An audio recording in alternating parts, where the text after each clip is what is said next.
Souvent ça se passe à l'aube ou au crépuscule. Ton chat se met à la traque, embusqué derrière une porte. Il bondit sur toi, attrape tes chevilles. Il s'adonne à une course effrénée, yeux dilatés, rebondit sur le meuble, vocalise et renverse tout sur son passage. Il s'attaque à des proies imaginaires et parfois même c'est en pleine nuit qu'il s'immisce dans ta chambre et attaque tes pieds qui dépassent de la couette. Souvent on appelle ces épisodes le quart d'heure de folie des chats. Et si pour certains chats c'est un moment de défoulement tout à fait naturel, pour d'autres ça peut être l'expression d'un profond trouble de comportement, auquel cas il serait fortement conseillé d'aller consulter un vétérinaire. Comment alors ne pas confondre une expression normale d'excitation avec une manifestation de stress chronique? Et quelles sont les erreurs communes à éviter pour ne pas aggraver la situation? C'est ce que nous allons voir aujourd'hui. Le quart d'heure de folie de chat, normal ou pathologique? Si vous observez des moments d'hyperactivité ou des épisodes de chasse répétés, ou encore des signes d'agressivité répétés, alors peut-être que votre chat rentre dans l'un des 3 cadres de figure suivants. Votre chat exprime un comportement normal de chasseur, votre chat se décompresse suite à un stress, ou votre chat est anxieux. Disséquons ensemble chaque cas de figure. Premièrement, simplement, votre chat fait le chat. D'autant plus s'il s'agit d'un chaton. Dès leur plus jeune âge, les chatons expriment une folle envie de se défouler. Jouer, interagir avec les autres, améliorent leurs compétences sociales et leur capacité à communiquer. En réalité, ce besoin de se défouler ne s'arrête vraiment jamais. Tout au long de leur vie, le jeu et la chasse font partie intégrante du quotidien des chats. Rappelons que le chat est un chasseur. Un chat vivant à l'extérieur peut faire des dizaines de parties de chasse en une journée, donc dépense beaucoup d'énergie. Nos chats d'intérieur, quant à eux, ont un rythme de vie plutôt sédentaire. Alors lorsqu'ils n'ont pas l'opportunité de chasser, cette énergie peut s'accumuler et beaucoup ressentent le besoin d'être libérés. Donc si votre chat adulte exprime très souvent ces moments de folie, cela pourrait signifier qu'il a besoin d'un peu plus de temps de jeu interactif avec vous. Souvent d'ailleurs ces moments de folie ont lieu au crépuscule ou à l'aube, c'est-à-dire au moment où les proies sont les plus actives. Et oui, nos chats patapouf ont conservé quelque héritage de leurs ancêtres. Donc si votre chat est celui qui s'active la nuit alors que vous êtes au lit et fait tomber votre réveil parce qu'il est persuadé d'avoir vu une mouche se poser là-dessus, ça c'est hashtag je suis un chasseur féroce. Si pour certains ces moments de folie représentent un moyen d'évacuer un trop-plein d'énergie, pour d'autres ce comportement de folie peut être un signe plus profond de stress. Ce qui va nous aider à distinguer les deux est le contexte. L'espace de vie est-il petit? A-t-il accès à des espaces en hauteur ou à des zones de cachette? Est-ce qu'il y a des jouets à la maison? A-t-il accès à une fenêtre, à un balcon? Et s'il n'y a pas l'accès à l'extérieur, est-ce qu'il y a aussi quand même assez de sessions de jeu pour se décompresser? Il risque de trouver lui-même des substituts, tels que tes pieds ou tes chevilles, parfois tes mains, qui sont finalement les parties de ton corps les plus animées.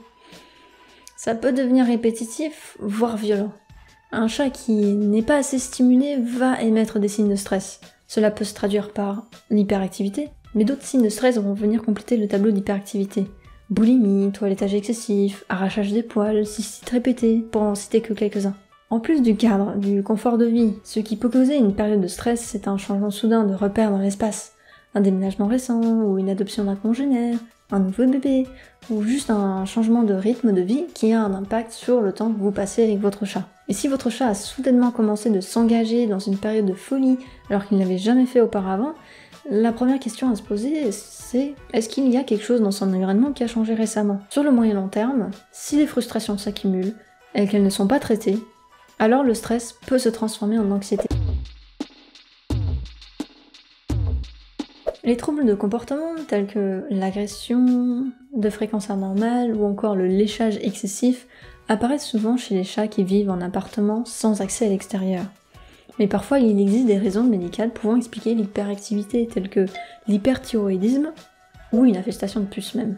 J'en cite 2 mais en vrai la liste des raisons médicales est longue. Donc si vous observez un changement de comportement brutal ou persistant, il est fortement conseillé d'aller voir un vétérinaire afin d'explorer toute cause médicale en plus des causes environnementales.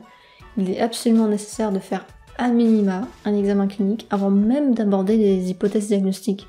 Ne vous contentez surtout pas de cette vidéo et encore moins de Dr Google, va voir celui qui a fait ses temps d'études et X années d'exercice. Quelle solution pour un chat anxieux?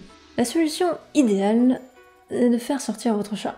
L'accès à l'extérieur, même si c'est pour ne rien faire, c'est un composant majeur dans le bien-être des chats. Et si sortir c'est impossible, enrichis donc son milieu. Jeux, arbres à chat, accessoires, coussins, griffoirs, boules d'aluminium, cannes à plumes, diversifie régulièrement les objets. N'achète pas juste un seul jeu PS4, achète-lui 10 et joue des jeux coopératifs avec lui de temps à autre. Si vous êtes absent et que votre chat est souvent seul à la maison, il existe des casse-têtes et des jeux automatiques pour votre chat, pour l'aider à libérer son énergie mentale et physique pendant cette période. Pourquoi pas créer des espaces comme un parcours mural pour qu'il puisse développer un comportement exploratoire, ou encore placer des distributeurs d'aliments qui lui demanderont un peu de réflexion et d'agilité. Bref, sors-le de sa routine. Si l'anxiété est installée depuis longtemps, votre chat peut présenter un état proche de la dépression et vos relations seront vraiment altérées. Votre vétérinaire pourra, s'il ou elle le juge pertinent, mettre en place un traitement médical pour normaliser son humeur et pacifier vos relations. Mais dans tous les cas, il faudra apporter des modifications à son environnement. Pour prévenir l'apparition de ce trouble, choisissez votre chat en connaissance de cause. Si vous habitez en appartement, privilégiez l'adoption d'un chaton. Il aura généralement plus de facilité à s'adapter à cette forme de captivité.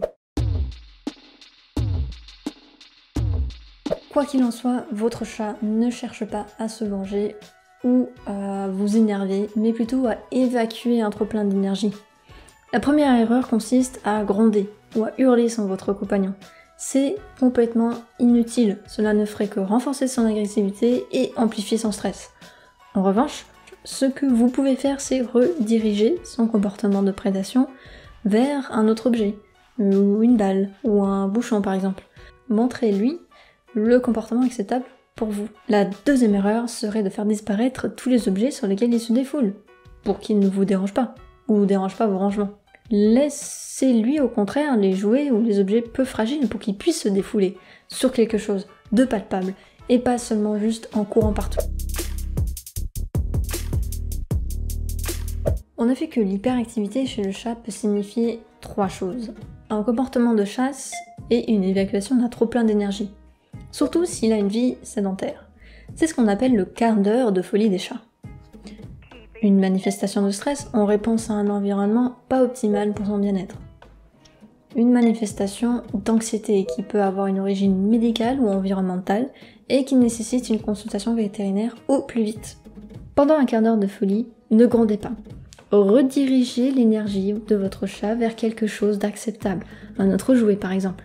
Je vous remercie d'avoir choisi de m'écouter aujourd'hui. Je suis vétérinaire passionnée par la connexion que l'on peut avoir avec son compagnon. Je débute avec la mission d'aider 100 personnes à mieux comprendre leurs animaux et à renforcer leur lien avec leur boule de poils. C'était Vetco et hâte de revoir à la prochaine vidéo.